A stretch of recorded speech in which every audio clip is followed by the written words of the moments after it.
So I've got my elevator pre-glued on this edge here, the hinge edge. I've got it pre-glued, let it dry, or at least get tacky. And then I get my finishing tape and I crease it.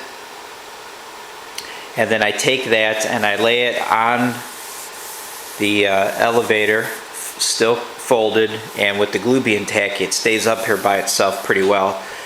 Come by with a pencil and mark the hinge locations right onto the finishing tape. And then this one I've already cut. I don't know how well that's going to come in with this camera being out of focus, but here's one that's been cut, and then here's one that's already been fitted around the hinge. So after you get it marked, you just leave it folded and you cut out your two little notches. And then of course when you open it, you've got your little squares for the hinge to go through. And you have to make sure that you don't cut these too big. It's a very easy tendency to cut these bigger than they need to be. It's really just an ever so small little slice that you take out.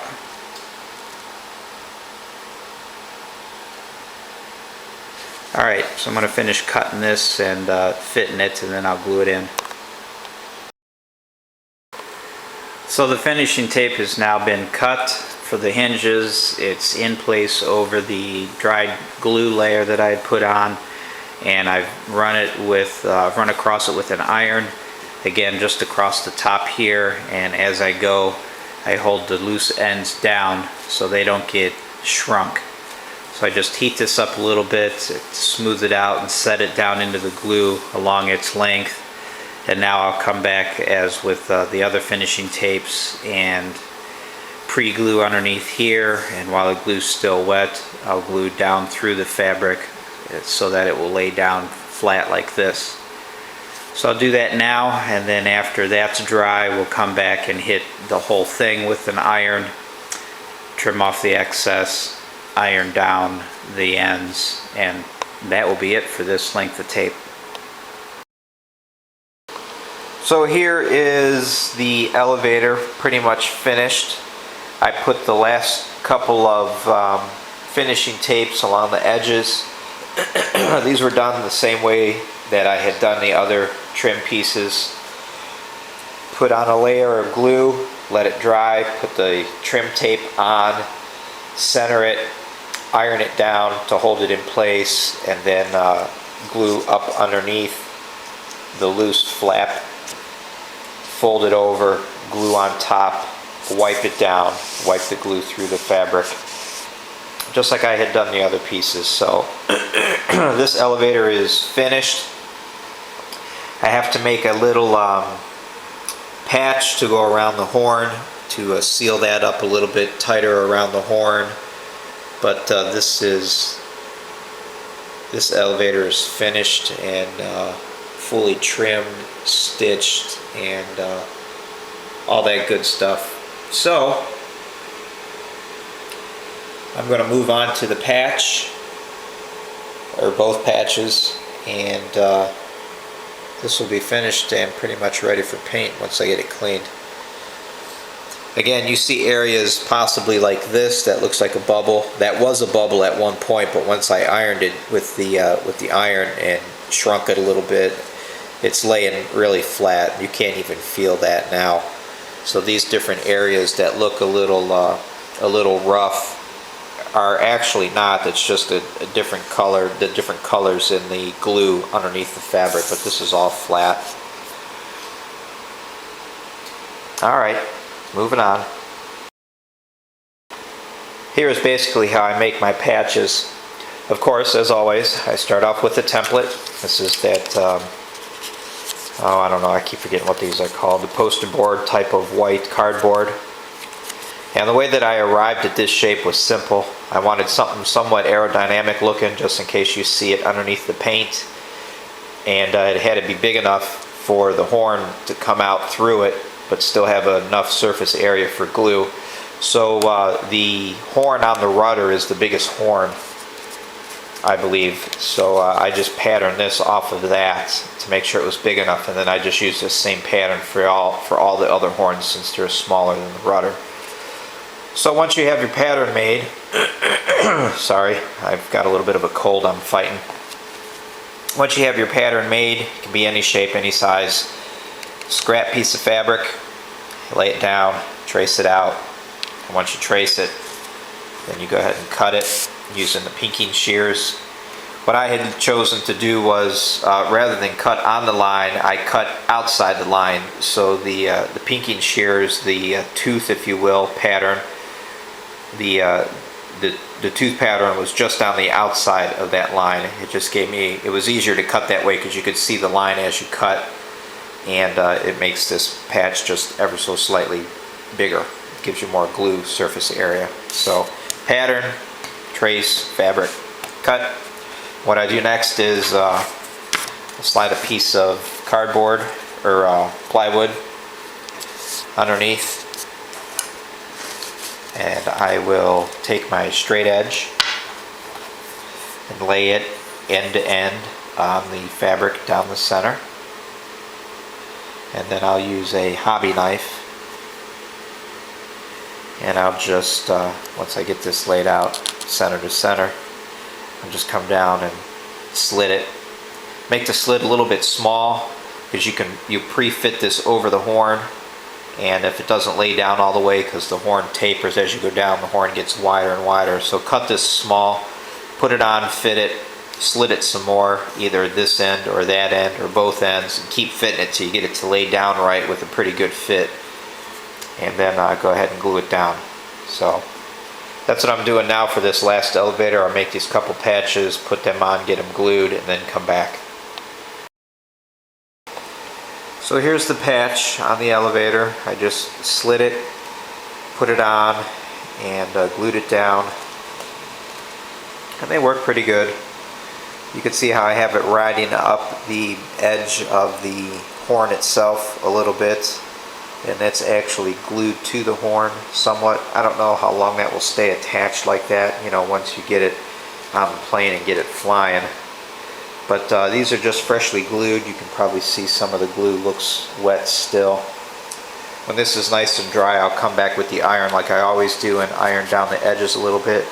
You want to be careful not to shrink this, because if you shrink this, it will pull it away from the horn, or at least that's what it did on one of my other ones. I didn't have it glued up here against the horn. The fabric was just laying. When I shrunk it a little bit down here accidentally, it pulled it away from the horn, so I had to put in a patch on top of the patch, so to speak, to seal that back up. But since then I've been gluing them to the horn, so hopefully that will help. But still, when I come back across here, I'm going to make sure I don't shrink it. But you can see some of these edges here need to be heated up a little bit to lay down nice, which I'll be doing that once this is dry. Something that I've just discovered that I thought might be worthy of sharing. This is a piece of fabric for one of the ailerons, and I'm going to recut this length here with the pinking shears to give it a nice straight edge. You can see this edge currently is all over the place, but I want a nice straight edge. And it occurred to me one simple way to mark a line down the entire length of this piece of fabric is just to overlay the fabric past the edge of the table, and then fold it over the edge, and then come back and hit that edge with a pencil. So I basically just hold the fabric around the corner a little bit with one hand, and then come back with a pencil and just lay it on the edge of the table and draw it across the fabric. Of course, making sure the fabric doesn't move. And by drawing that pencil down the corner of the table itself, holding the fabric in place, you get a pretty decent straight line down the entire length of the fabric. So I thought that was possibly worth mentioning, and so I'm just going to come back now and follow this line with my pinking shears, and it should give me a pretty decent straight line for the edging. The ailerons, again, just like with the tail pieces, this is done the exact same way with the same techniques as far as putting the glue on, wiping the glue wrapping the fabric, doing the scallops, trimming, cutting, edging, and all that good stuff.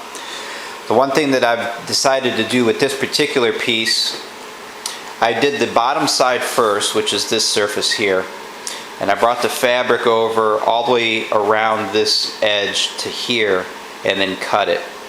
When I did the top surface, I brought the fabric around and stopped halfway rather than taking the fabric all the way up to here. The reason I stopped halfway is because this is where I wanted the seam, and when I put my trim tape, it will be centered here. And I wanted it there just because it will be partially hidden when the plane is assembled and the aileron is attached to the wing. You won't see this piece of trim tape. If I would have put the fabric on across the bottom and up to here, and then put the top fabric piece on and brought it to here, this is where the seam would be. The tape would have to go here, and now you're dealing with wrapping the trim piece around the corner, which is no big deal. But you would see this part of that trim piece, because this is the bottom of the aileron underneath the wing. People spend a lot of time under the wing looking around. That would be visible. Is it a big deal? Absolutely not. It's just something that I didn't want to do. So I stopped my fabric here, so my trim piece will be here. Of course, I still have to trim around the edges, so there'll be a trim piece here. There'll be trim around the scallops. Of course, there'll be trim pieces here for the rib stitching. But I just wanted to point out that little note. Something to consider if you want to keep your trim pieces visibility to a minimum. You can try to hide one of them right here in this on the front of the aileron, which will be hidden once it's attached to the wing. So this is ready to roll. It's been covered, obviously, glued, obviously. It's been shrunk to its final 350-degree setting. You can see the slit that I had cut is opened up with the heating process. Of course, this will be dealt with a patch, both sides. You can see I keep labeling as I go, because as you cover and glue, you cover up your marks. So I keep marking after every phase of the covering process. These are just references to my hinges. My hinges are dedicated hinges, meaning they're not interchangeable. So this particular hinge has to be at this particular location. It can't be anywhere else on this aileron or on the other aileron. So I just have them marked so that I can keep my hinges straight. And I have this labeled as the left aileron. It's not the right aileron. Alright, let me get some stitching done on this thing and get some tapes put on it. And that's that. What I'm doing now is making the templates that I need, so that once the fuselage is covered with fabric, I can use these templates on the fabric to locate the holes for the cable exits. And I've already done the elevator cables, and I almost forgot to videotape any of this. So this is the left side of the fuselage, this is the left side rudder cable. And basically all that I'm doing is I use the top longeron as a reference here, and this vertical piece, which you can't see, there's a vertical piece right here. This edge on the vertical support, this top edge even with the longeron, slit the cardboard so you can slide it over the cable, and then tape the slit. Put a hole in the cardboard, make sure that the cable doesn't rub, and then go back and tape just right around the cable and cover up everything else. So this general area here is your location for this particular cable once you have all the fabric on. You can see here on the elevator, you can see through the fabric pretty nicely. So once you get the fabric on and you get it shrunk, you put your template back on, even here, and then you can mark this location for the cable, put your hole, and you're all set.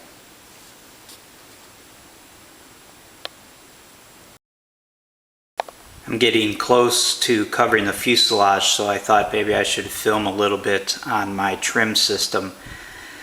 The trim system as it sits now is pretty simple, and I believe this current configuration will work. Originally I had a spring, obviously this is the elevator bell crank. Originally I had another spring going from this point back and attaching to the fuselage with a bolt here. It's actually on the inside. This is where the other spring was originally going to attach. So there would have been a spring from this point over to this point. And of course that basically negates the tension of this spring, which would negate the whole trim system. So I decided to not use this spring here, so I've only got this single spring going up to the trim control. So again, elevator bell crank with a separate arm welded to it with these adjustment holes if needed to change the leverage. I used the bottom hole initially with a bolt, a couple of washers and a jam nut, and then the spring itself with a lock nut. And the spring goes up through this is actually just a plastic clamp with a standoff, and you can see the spring is free to move in here easy enough. A turnbuckle for fine-tuning adjustment, which I probably won't need, but it's here in place. And then the cable goes on up through the back of the pilot's seat, and then it attaches to the trim lever that I've made. So that's that. We'll see how it works. If it doesn't work out, then I'll either change it to make it work, or I may just forego trim altogether. Alright. Today I'm starting on the covering process for the fuselage.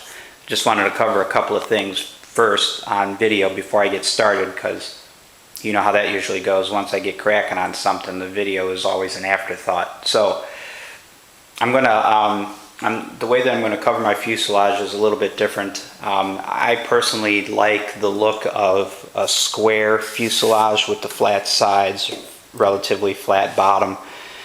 So I've decided to remove my stringer that I had originally on here and running down the sides. I've decided to remove that so that this will stay nice and square. So long story short, the plywooded sides are not going to get any fabric at all. I'm just going to paint right onto here. So I'm going to fabric the bottom and of course the sides and the turtle deck, the rest of the fuselage.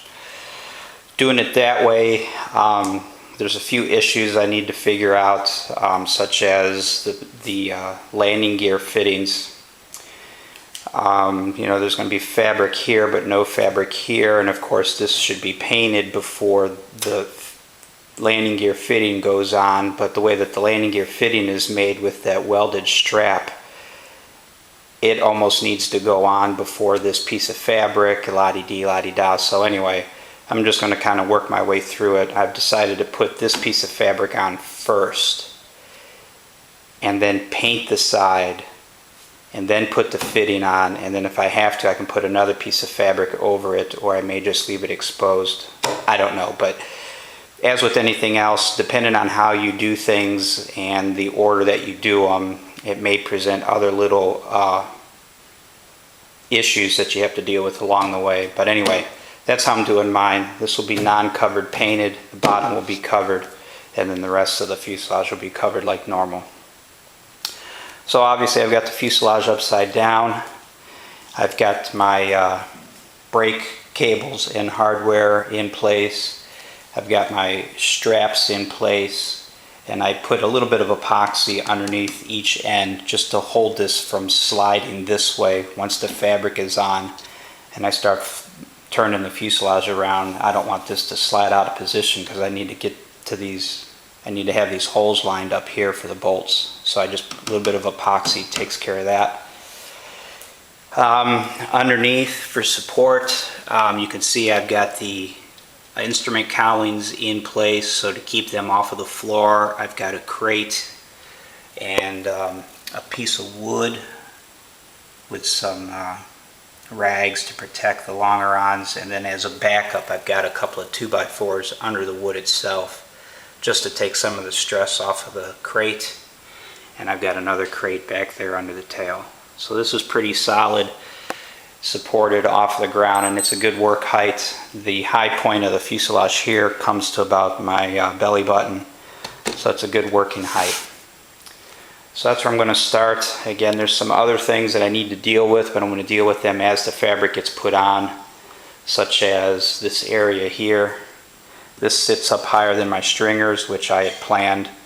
And again, initially I'll just put the fabric on and cut around it, and then later on I may put some kind of aerodynamic shield. Maybe I'll just come back with another piece of fabric, but those things will get worked out along the way, just like with most things on this project. So that's where I'm at, and I will continue to document as the covering goes in place. Okay, I'm going to try one-handed here to film and demonstrate how I handle these little frayed edges of the fabric while I'm doing the fuselage. I've already done the pre-glue. Obviously the fabric's on, and then I did the secondary glue where you put the glue on, work it through the fabric, and then wipe off the excess. And then I came back and I trimmed this with a utility knife, but as you can see I've got some fraying. So what I do using my iron, and I've got it set on a pretty high temperature, I'll come back once the glue is dry and I'll tack this down just like this, which is standard practice for me. I always do that. And then I'll come back with it and I'll start to wrap those frays a little bit underneath, just holding the iron at an angle. I'm using the tip of the iron, which is a little bit thin as compared to the rest of the body of the iron. So I'm moving it slow to make sure that it gets enough heat into the glue and into the fabric. And you just keep rolling this around underneath, and it will stick that fabric to that glue really nice, and it will attach all those nice little fibers of the fabric around and out of the way. I don't know what I'm doing here with this camera. I should probably look at it more than I'm looking at the iron. But you can see that after running this around a little bit, it tucks all those little frayed fibers up underneath really nice.